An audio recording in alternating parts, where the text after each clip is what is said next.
Heading लगाइए type 2।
यहाँ तक लिखो।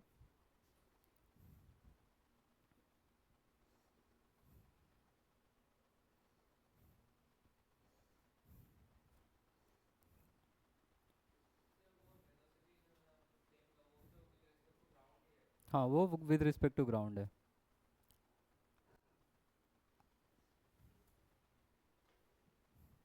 ब्रैकेट में ऐड कर ही लो।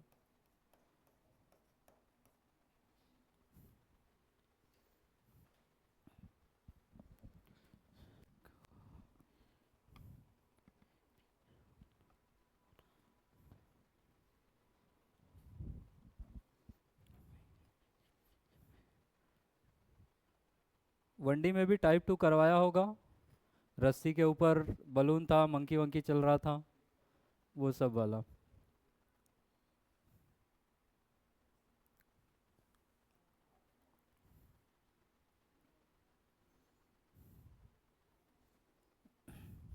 ये लिखने के बाद एक लाइन लिखना है आपने।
ये सब लिख लिया तो हेडिंग लगाइए रिवर स्विमर प्रॉब्लम।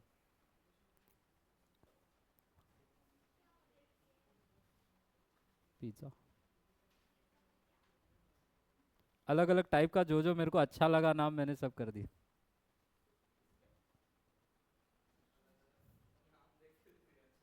इतना मैंने पिज़्ज़ा थोड़ी खाया कि मुझे सब पता होगा। अच्छा, उत्सव को बुलाना चाहिए था फिर। नहीं, मेरे को जो जो अच्छा लगा मैंने कर दिया, आप लोग से पूछ लेना चाहिए था। नहीं नहीं नहीं नहीं, पाइनएप्पल मुझे खुद नहीं पसंद है तो मैं आप लोग को क्यों खिलाऊं।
जिस साइड से रिवर, अच्छा रिवर उस साइड में फ्लो हो रही है। वी आर किसका वेलोसिटी है? रिवर का। ग्राउंड के रिस्पेक्ट में होगा। रिवर अगर लेफ्ट से राइट की तरफ फ्लो कर रही है तो राइट वाली साइड को हम क्या बोलते हैं, डाउन स्ट्रीम या up stream? Down stream. Stream मतलब रिवर। तो ये है डाउन स्ट्रीम का डायरेक्शन, इधर की तरफ। इधर वाला डायरेक्शन को क्या बोलेंगे? Up stream. स्विमर तीन तरीके से एंटर कर सकता है रिवर में। इस साइड एंटर कर ले वी ए स्पीड से, इधर एंटर कर ले वी ए स्पीड से, इधर एंटर कर जाए वी ए स्पीड से। इसको हम बोलेंगे वन, इसको बोलेंगे टू, इसको बोलेंगे थ्री। वन वाला केस कैसी एंट्री का है, अपस्ट्रीम डाउनस्ट्रीम या परपेंडिकुलर? इसको हम बोलेंगे this is upstream entry. Second वाला केस कौन सा होगा? Perpendicular entry. और थर्ड वाला केस कौन सा हो जाएगा? Downstream entry. अब रिवर का जो वेलोसिटी है it will always be given with respect to the ground. River ground पे बहती है तो हम बोलेंगे this is velocity of R, मतलब रिवर किसके रिस्पेक्ट में? With respect to the ground. V S होगा velocity of whom? Swimmer. Swimmer कहाँ चलता है? पानी में। तो ये उसका वेलोसिटी किसके रिस्पेक्ट में होगा? विद रिस्पेक्ट टू वाटर, या इसी को कह देते हैं with respect to the river, और इसी को कई बार कहते हैं with respect to still water. तो कंफ्यूज नहीं होना है। कई बार बच्चों को ऐसा लगता है स्टिल वाटर मतलब रुका हुआ पानी, ग्राउंड भी रुका है तो ग्राउंड के रिस्पेक्ट में। ऐसा नहीं है। भले वो स्टिल वाटर बोले, विद रिस्पेक्ट टू वाटर बोले, विद रिस्पेक्ट टू रिवर बोले, तीनों एक ही चीज है। आ रहा है बात समझ में? सब कुछ वाटर के ही रिस्पेक्ट में है और रिवर के, मूविंग वाटर के रिस्पेक्ट में है। आ रहा है बात समझ में? रिवर स्विमर वाले प्रॉब्लम में आपका रिवर कैसा फ्रेम हो जाएगा? River will be the moving frame. और जो स्विमर है वो किसका काम करेगा? It will be the object moving on the moving frame. आ रहा है समझ में?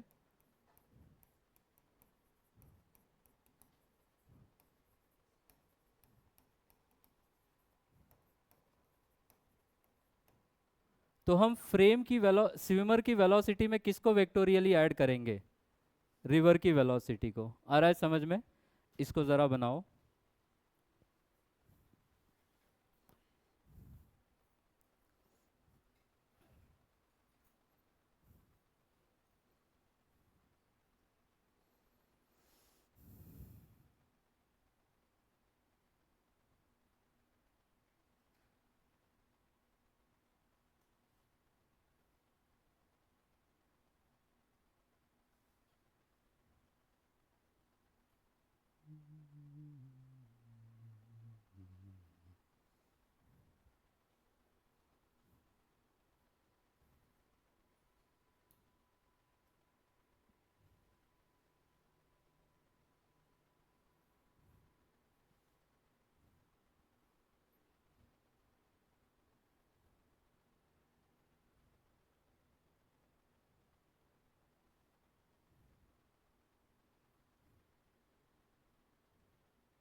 हो गया पास। आगे क्या प्लान है उसका अब?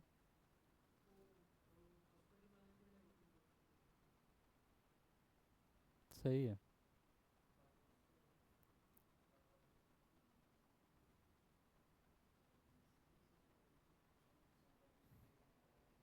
मुंबई में मेरे जानने में जितने लोगों ने होटल मैनेजमेंट किया था सब फॉरेन में ही है।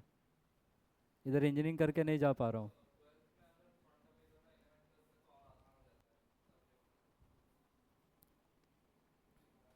होटल मैनेजमेंट में क्या है, बेडशीट बदलने आना मांगता है बस। हाँ, ज्ञान जो देना है कस्टमर को, है ना, कि हम लोग का बहुत रिच हेरिटेज है।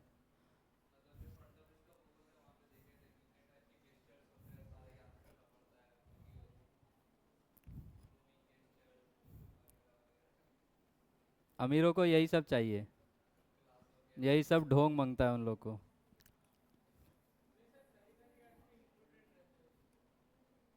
पार्ट ऑफ द जॉब है ना वो तो।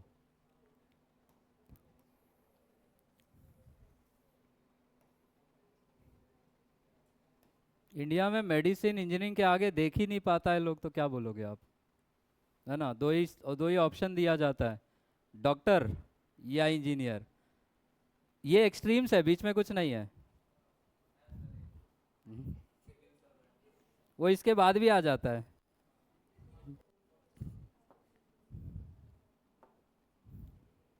लिख लिया।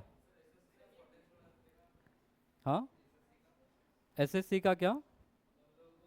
हाँ, प्रोटेस्ट चल रहा है उनका, देखा मैंने।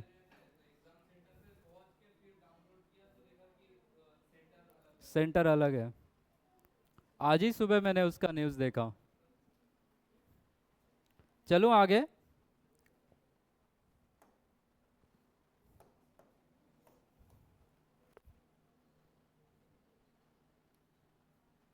एक बात लिखो, मैं डिक्टेट कर रहा हूँ यहाँ पे। When the swimmer enters the river,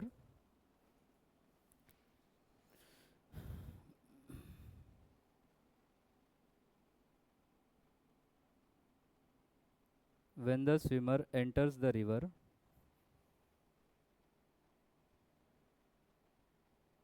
the river's velocity, the river's velocity is vectorially added. The river's velocity is vectorially added to the swimmer's velocity. The river's velocity is vectorially added to the swimmer's velocity to obtain the net velocity. To obtain the net velocity, I dot E, that is velocity of the swimmer with respect to the ground. That is velocity of the swimmer with respect to the ground.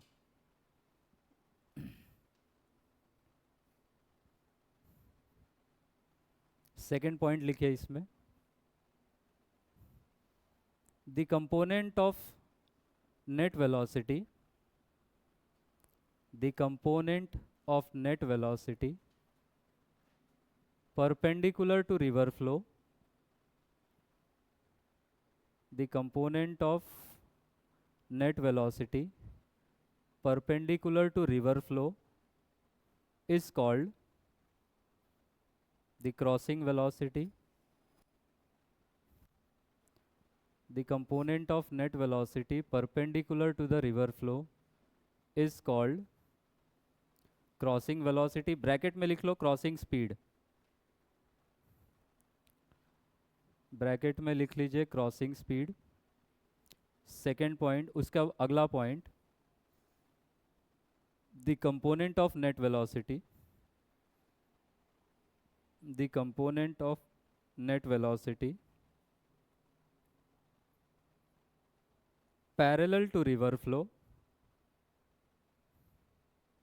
the component of net velocity parallel to river flow is called drift velocity. Is called drift velocity.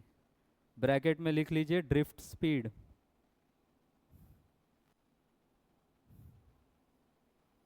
अगला point लिखिए, drift refers, next point है drift refers to the horizontal distance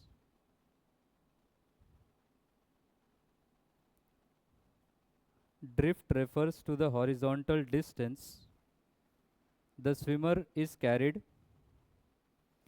horizontal distance by which, horizontal distance by which the swimmer is carried downstream. Drift refers to the horizontal distance by which the swimmer is carried downstream by the river current, by the river current while crossing, while crossing.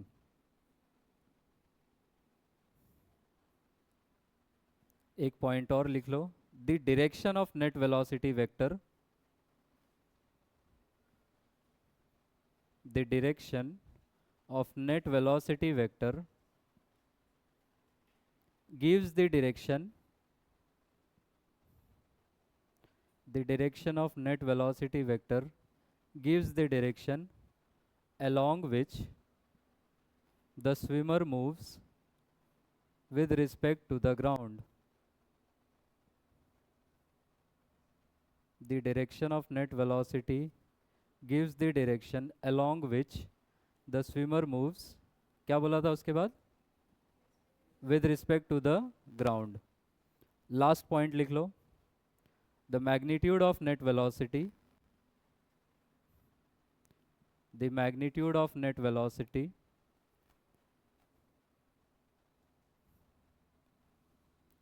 gives the swimmer's velocity, the magnitude of net velocity gives the swimmer's velocity with respect to the ground, with respect to the ground.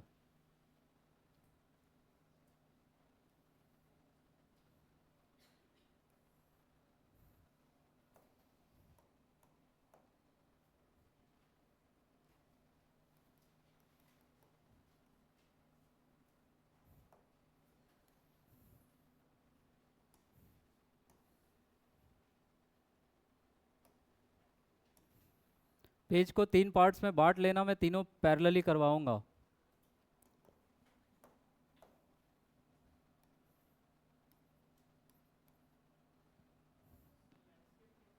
Landscape mode में कर लोगे तो और better है, जगह मिल जाएगी।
ज़रा लिखना रोक दो, मैं पूरा तो करवा नहीं पाऊँगा पर कुछ करवा सकता हूँ डेफिनेटली।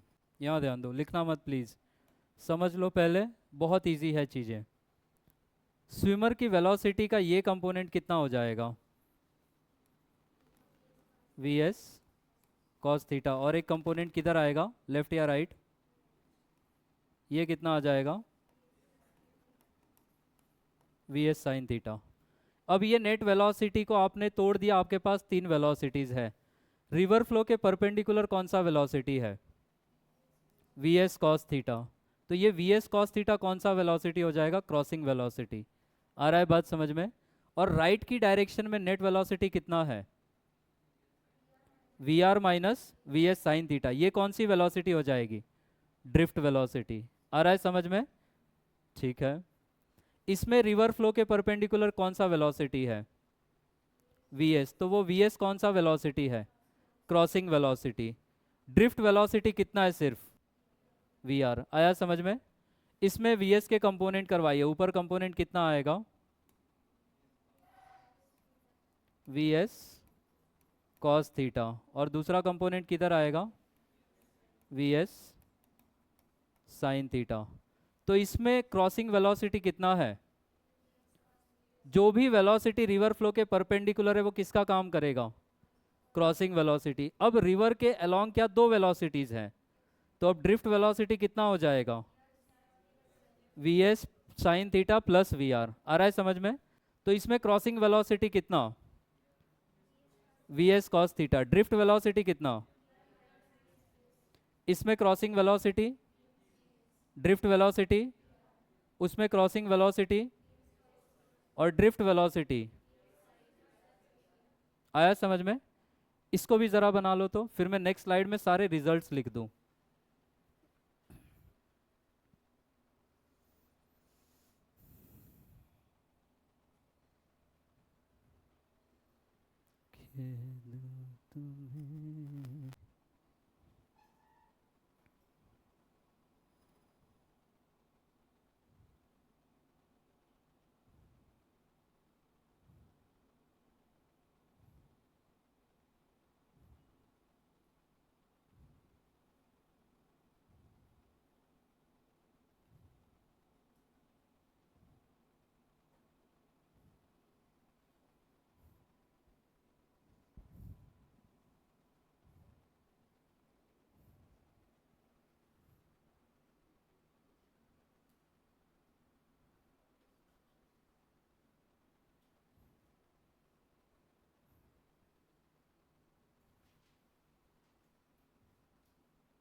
रिवर के विड्थ को डी मार्क कर लीजिएगा, छोटा वाला डी।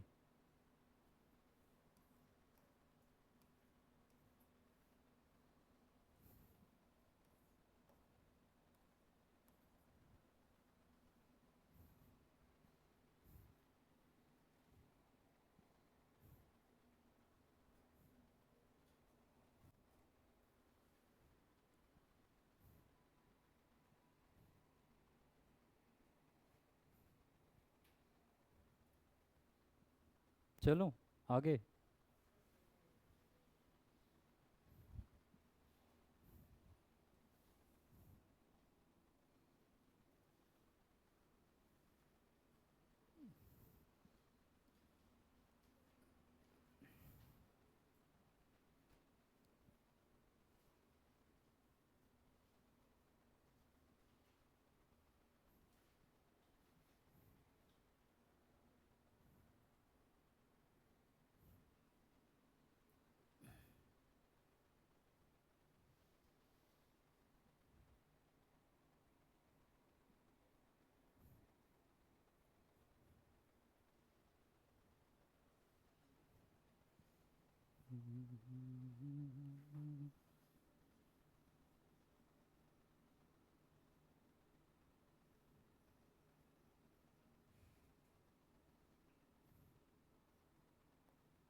हो गया सैफरिन।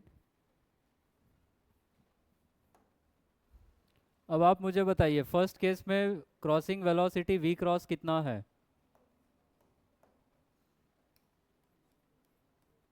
कितना है crossing speed? V S cos theta. तो जो टाइम लगेगा क्रॉस करने में दैट वुड बी रिवर का width divided by crossing speed, जो कि कितना होगा? V S cos theta. Drift की वेलोसिटी कितनी थी? राइट में net velocity v r minus v S sine theta. जब आपसे ड्रिफ्ट पूछेगा कि कितने अमाउंट से ड्रिफ्ट होगा, तो ड्रिफ्ट में आपको drift velocity into time to cross, जितनी देर पानी में रहेगा उतनी ही देर रिवर करंट ड्रिफ्ट करवाएगी। तो ड्रिफ्ट वेलोसिटी जब लिखनी है तो आप ड्रिफ्ट जब लिखना है तो हम इस वेलोसिटी को इस टाइम से मल्टीप्लाई करेंगे, तो क्या मिलेगा हमें? V r minus v S sine theta into d by v S cos theta. Second case में क्रॉसिंग वेलोसिटी कितना है? पूरा का पूरा वी एस। इस बार कितनी देर में पार कर लेगा? D by v s. इस बार ड्रिफ्ट वेलोसिटी कितना है? V are. और ड्रिफ्ट कितना हो जाएगा फिर? ड्रिफ्ट में drift velocity into time to cross v r into d by v s. तीसरे केस में what is the crossing speed? V S cos theta. कितना टाइम लगेगा क्रॉस करने में? D by v S cos theta. Drift velocity कितना था इस बार? V r plus v S sine theta. And what will be the amount of drift? Drift velocity into t cross v r plus v S sine theta multiplied by d by v S cos theta. आया समझ में? कुछ बातें सुन लो फिर लिखना। Time minimum कब लगेगा? First case में, सेकेंड केस में, थर्ड केस में। टाइम मिनिमम सेकेंड केस में या फर्स्ट केस में या थर्ड केस में? टाइम को मिनिमम होना है तो डिनोमिनेटर कैसा होना चाहिए? मैक्सिमम। वीएस बड़ा होगा या वीएस कॉस थीटा बड़ा होगा? डेफिनेटली वीएस बड़ा होगा, कंपोनेंट्स छोटा ही होता है। तो अगर वीएस सबसे बड़ा है तो क्या टी क्रॉस सबसे कम इसमें आएगा? आ रहा है समझ में? तो सबसे कम टाइम में पार करना है उसको अपस्ट्रीम में एंट्री लेनी चाहिए, परपेंडिकुलर एंट्री लेनी चाहिए, या डाउनस्ट्रीम डायरेक्शन में एंट्री लेनी चाहिए? परपेंडिकुलर। आ रहा है बात समझ में? अच्छा एक चीज, या तो आप टाइम मिनिमाइज करोगे या आप ड्रिफ्ट मिनिमाइज करोगे, दोनों एक साथ नहीं हो पाएगा। आ रहा है समझ में? तो टाइम मिनिमाइज करने के लिए कैसा एंट्री लेना है हमें? परपेंडिकुलर। ड्रिफ्ट जीरो किधर हो सकता है? अगर ये दोनों इक्वल हो जाए वी आर और वी एस साइन थीटा, तो क्या ड्रिफ्ट जीरो हो जाएगा? आ रहा है समझ में? अगर ये वी आर और V S sine theta equal हुआ, इसका मतलब क्या ये कंपोनेंट इसके बराबर होगा? रेनमैन प्रॉब्लम को इमेजिन करो, अगर ये दो कंपोनेंट इक्वल है तो स्विमर क्या इसी डायरेक्शन में जाएगा? तो अगर क्वेश्चन में बोले, अच्छा ड्रिफ्ट का मतलब है आपने एंट्री ली ए पॉइंट पे, आप निकलना चाहते थे बी पॉइंट पे, अगर नदी में पानी ही नहीं होता आप क्या पैदल पैदल निकल जाते इधर? पर नदी का पानी क्या आपको साथ में इधर लेके जाना चाहेगा? पर अगर आपका इधर का वेलोसिटी कंपोनेंट रिवर के वेलोसिटी को कैंसल आउट कर दे तो आपके पास सिर्फ कौन सी वेलोसिटी बचेगी? V S cos theta. और आप कैसे रास्ते पे निकल जाओगे? सीधे सीधे। आप बी से थोड़ा भी राइट या लेफ्ट हुए तो ड्रिफ्ट नॉन जीरो होगा। आ रहा है समझ में? इसके लेफ्ट साइड में ड्रिफ्ट नेगेटिव लिया जाता है, इसके राइट में ड्रिफ्ट कैसा लिया जाता है? पॉजिटिव। तो ड्रिफ्ट जीरो कब होगा? जब वो इधर अपस्ट्रीम एंट्री ले और ऐसे एंट्री ले कि उसका साइन थीटा कंपोनेंट किसको कैंसल आउट कर दे? वी आर को। आया समझ में? तो क्वेश्चन में ऐसा पूछेंगे आपसे कि ड्रिफ्ट जीरो करना है तो किधर एंट्री लेना चाहिए, अपस्ट्रीम, परपेंडिकुलर या डाउनस्ट्रीम? अपस्ट्रीम। टाइम मिनिमाइज करना है तो कैसा एंट्री लेना चाहिए, परपेंडिकुलर। जब वो परपेंडिकुलरली एंट्री ले रहा है, क्या ड्रिफ्ट जीरो हो रहा है? नहीं। V r non zero number है, ये नॉन जीरो है, ये नॉन जीरो है। तीन नॉन जीरो नंबर्स का मल्टीप्लीकेशन या डिवीजन कभी भी जीरो नहीं आएगा। क्या ये जीरो आ सकता है? नहीं, ये भी जीरो नहीं आएगा। सिर्फ ड्रिफ्ट जीरो कहाँ हो सकता है? अपस्ट्रीम एंट्री में। आया समझ में? कुछ बातें लिखवानी भी है, यहां तक लिख लो, आज की क्लास यहीं तक।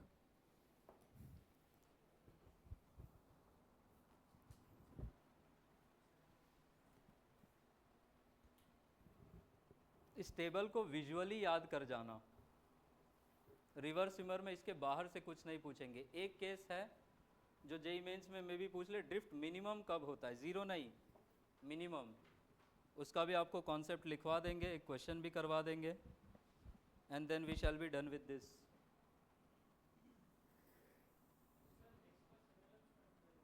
हाँ, पॉसिबली।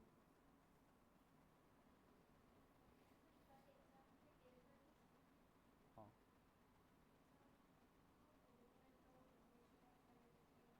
हाँ, ट्रेजेक्ट्री का इक्वेशन छूट गया था, ये मुझे भी कल लगा कि इक्वेशन ऑफ ट्रेजेक्ट्री छूट गया है।